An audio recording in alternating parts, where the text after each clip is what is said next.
దసరా అంటే ముందుగా గుర్తొచ్చేవి అమ్మవారి పూజలు. ఆ తర్వాత సరదాగా ఉండే బొమ్మల కొలువులు. బొమ్మల కొలువులు అంటే పిల్లలకి పెద్దలకి ఎంతో సరదా. నవరాత్రులకి కొన్ని రోజుల ముందే అటక మీద పెట్టిన పాత బొమ్మలు దింపి వాటికి ప్రతి ఏటా ఒక కొత్త బొమ్మ జోడించి మెట్లు పెట్టి అందంగా అలంకరించిన ఆ మెట్ల మీద ఒక పద్ధతిలో బొమ్మలు పెడతారు. ప్రతిరోజు వచ్చే పేరంటాళ్లకి వాయనం ఇస్తూ బొమ్మల గురించి చెప్తూ సరదాగా గడుపుతారు. దక్షిణ భారతదేశంలో కర్ణాటకలో, తమిళనాడులో, అలాగే మన తెలుగు రాష్ట్రాలలో దసరాకి బొమ్మల కొలువులు పెడుతూ ఉంటారు. మన తెలుగువారు సంక్రాంతికి కూడా ఈ బొమ్మల కొలువులు పెడుతూ ఉంటారు. కొంతమంది దీపావళికి కూడా పెట్టడం మనం చూస్తూ ఉంటాం. బొమ్మలు పెట్టడానికి సాంప్రదాయ పద్ధతిలో మెట్లు పెడుతూ ఉంటారు. సాధారణంగా 5 మెట్లు పెడుతూ ఉంటారు. అయితే 13, 11, 9, 7, 5, 3 ఇలా బేసి సంఖ్యలో ఎవరి ఆసక్తిని బట్టి వారు పెట్టడం పరిపాటి. ఆధునిక కాలంలో సాంప్రదాయ పద్ధతితో పాటు ఏదో ఒక ఇతివృత్తం తీసుకుని దానికి తగ్గట్టుగా కూడా బొమ్మలు పెడుతున్నారు.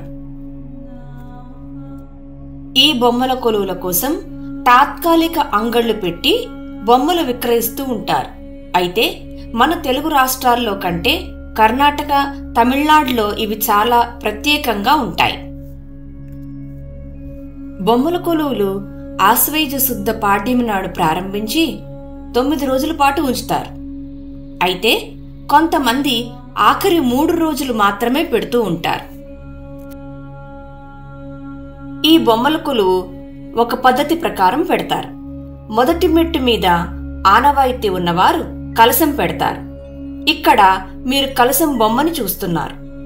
అలాగే మొదటి 2 మెట్ల మీద వివిధ దేవీ దేవతల బొమ్మలు పెడతారు. ఇక్కడ శ్రీ వెంకటేశ్వర బ్రహ్మోత్సవం బొమ్మలు చూడొచ్చు. ముందుగా గరుడ వాహనం, ఆ తర్వాత పెద్దశేష వాహనం, కల్పవృక్ష వాహనం, ముత్యపు పందిరి, హనుమద్వాహనం, అలాగే 2వ వరుసలో గజవాహనం, హంసవాహనం, అశ్వవాహనం, సింహవాహనాన్ని చూడొచ్చు. ఈ బొమ్మల్లో కూడా రకరకాలు దొరుకుతున్నాయి. సాంప్రదాయ మట్టి బొమ్మలు, చెక్క బొమ్మలు, పింగాణీ బొమ్మలతో పాటు పోర్సిలిన్, పేపర్ మ్యాష్, ఫైబర్ బొమ్మలు కూడా దొరుకుతున్నాయి.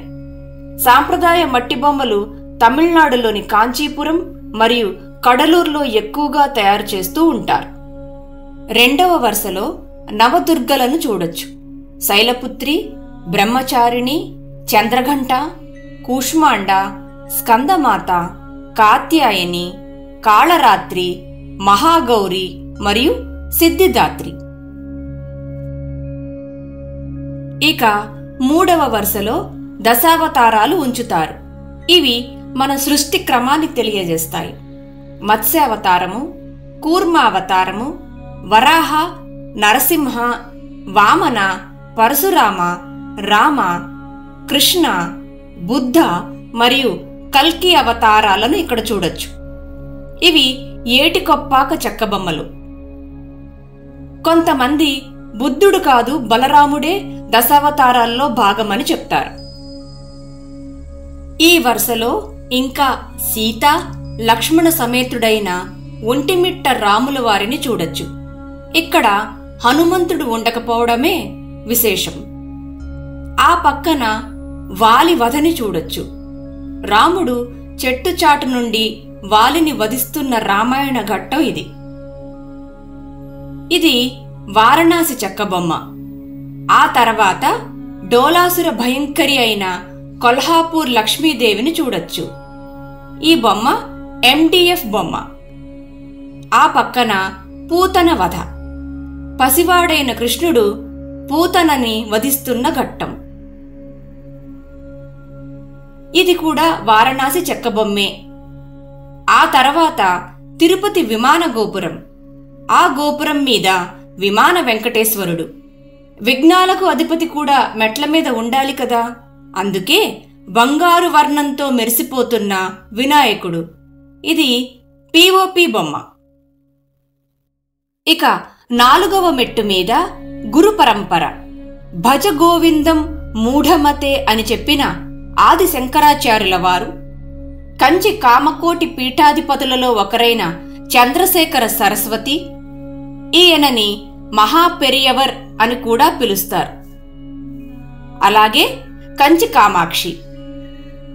ఆ పక్కన చందనపూతతో ఉన్న సింహాచల వరాహ లక్ష్మీ నరసింహస్వామి, ఆ పక్కన రామానుజాచార్య, వెనక బంగారు వర్ణంతో మెరిసిపోతున్న హనుమంతుల వారు, చేతిలో సంజీవని పర్వతాన్ని చూడొచ్చు. ఆ పక్కన యమునా నదిని చిన్ని కృష్ణుడితో దాటుతున్న వసుదేవుడు, ఆ పక్కన వెన్న తింటున్న చిన్ని కృష్ణుడు, కాళీయ మర్దనం చేస్తున్న కృష్ణుడు. ఈ 2 కోల్కతా బొమ్మలు. కనుబొమ్మల మీద తెల్లటి చుక్కలతో అలంకరించడమే ఈ శైలిలోని ప్రత్యేకత.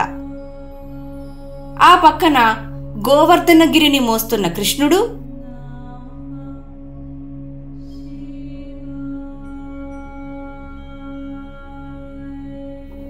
తర్వాత సమయాపురం మారియమ్మన్. తిరుచురాపల్లికి దగ్గరలో ఉంటుంది ఈ దేవాలయం.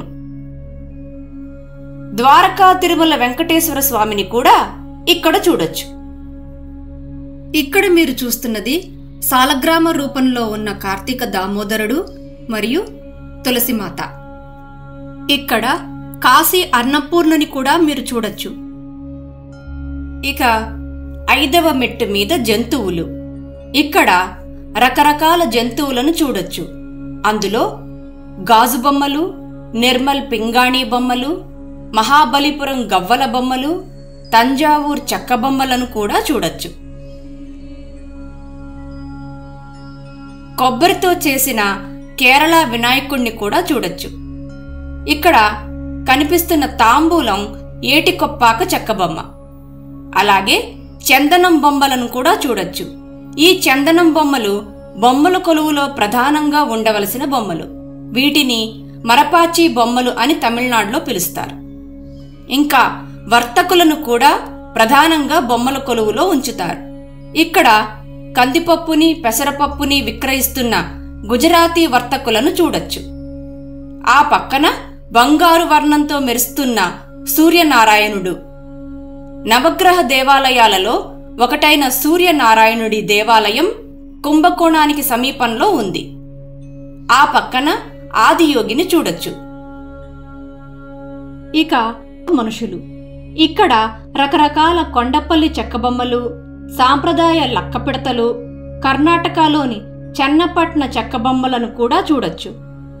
ఖజురహో శిల్పాలు, రష్యన్ శైలిలో చెక్కిన బొమ్మలు, కూరగాయల వర్తకులు, రాధాకృష్ణులు, తిరుచానూర్ పద్మావతి అమ్మవారు, శంఖచక్ర నామాలు, లాఫింగ్ బుద్ధ, బుద్ధుడు, తంబూరా, తాజ్ మహల్, థాయిలాండ్ కత్తులను చూడొచ్చు.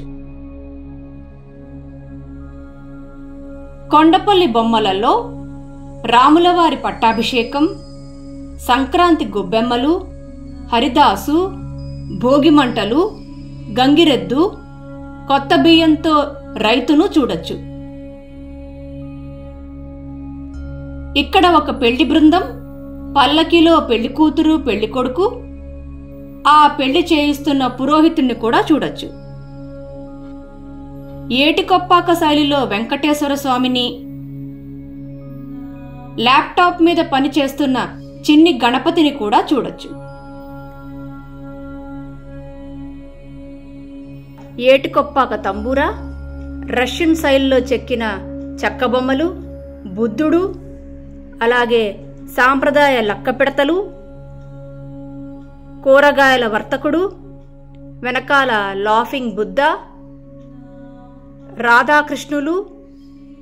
ఇవి కర్ణాటకలోని చెన్నపట్నం చెక్కబొమ్మలు, ఆ వెనకాల థాయిలాండ్ కత్తులు. ఇవి ఖజురహో బొమ్మలు, తాజ్మహల్, మహాబలిపురం గవ్వలతో చేసిన వినాయకుడు. బొమ్మల కొలువుల్లో తరతరాలుగా వస్తున్న బొమ్మలను ఉంచడం పరిపాటి. ఇక్కడ 3వ తరానికి చెందిన రాములవారి పట్టాభిషేకం బొమ్మలను చూడొచ్చు. అలాగే కేరళ కథకళి నృత్యకారుల బొమ్మలను కూడా చూడొచ్చు. బెంగాలీ సాంప్రదాయంలో పెళ్లి చేసుకున్న పెళ్లి కొడుకు పెళ్లి కూతుర్ని కూడా ఇక్కడ చూడొచ్చు.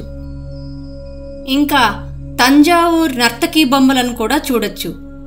ఈ బొమ్మని తలయాట్టి బొమ్మ అని పిలుస్తారు. ఈ గుర్రం రాజస్థానీ శైలిలో చేసిన తోలుబొమ్మ, అంటే పపెట్. ఇది గజేంద్ర మోక్ష ఘట్టాన్ని చూపించే బొమ్మ. చిన్ని కృష్ణుణ్ణి యశోద రోలుకి కట్టేస్తుంది కదా, ఆ సందర్భాన్ని చూపిస్తున్న బొమ్మ. అతివరదర్ విష్ణు కంచిలోని మూల విరాట్ అతివరతరాజ పెరుమాళ్. 16వ శతాబ్దంలో ముఘలులు దాడి చేస్తారన్న భయంతో మూల విరాట్ స్వరూపాన్ని ఒక పెట్టెలో పెట్టి పుష్కరిణిలో దాచారు. అలా దాచిన విగ్రహాన్ని ప్రతి 40 సంవత్సరాలకి ఒకసారి బయటికి తీసి పూజలు చేసి భక్తుల సందర్శనార్థం ఉంచి తిరిగి పుష్కరిణిలో దింపుతారు. 2019లో అతివరదర్ని బయటకు తీసి పూజలు చేశారు. ఇక్కడ అరుణాచలేశ్వర్ అలాగే కొన్ని నాగ ప్రతిమలను పోలి ఉన్న బొమ్మలు చూడవచ్చు. ఇక్కడ లలితా త్రిపుర సుందరి అమ్మవారిని చూడొచ్చు.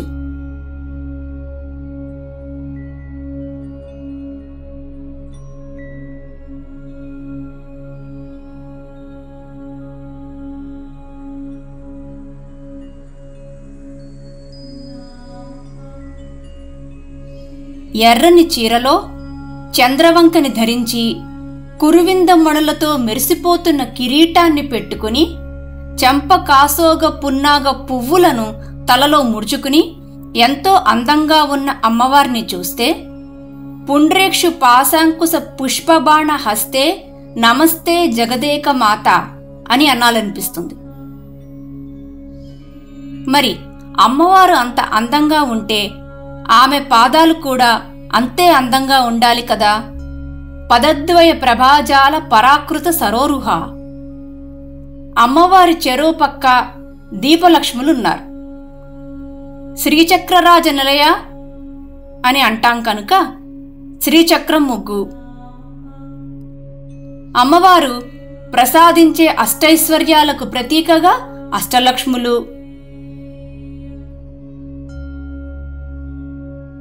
మరి అమ్మ ఉంటే పిల్లలు కూడా వస్తారు కదా, అందుకే అమ్మవారి వడిలో బాల కూడా కనిపిస్తోంది. బహుశా పండాసురుడి పుత్రులను వధించడానికి యుద్ధరంగానికి వచ్చినట్టుంది. విశుక్ర ప్రాణహరణ వారాహి వీర్యనందిత.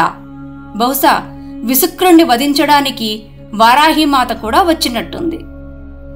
కామేశ్వర ముఖాలోక కల్పిత శ్రీ గణేశ్వర మహాగణేశ నిర్భిన్న విఘ్నయంత్ర ప్రహర్షిత. విఘ్నాలను తొలగించడానికి గణపతి వచ్చాడు. ఇక్కడ ఇచ్ఛాశక్తి, జ్ఞానశక్తి, క్రియాశక్తులను చూడొచ్చు. మరి ఇక్కడున్నదెవరు? అమ్మవారి అనుజ్ఞతో లలితా సహస్రనామాన్ని అగస్త్యుల వారికి ఉపదేశించడానికి వచ్చిన హయగ్రీవుల వారు. ఇవి లలితా సహస్రనామంలోని కొన్ని నామాలకు అనుగుణంగా పెట్టిన బొమ్మలు.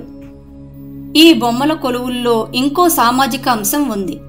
చేయూత లేక చెక్క బొమ్మలు తయారు చేసే కార్మికులు తగ్గిపోతున్నారు.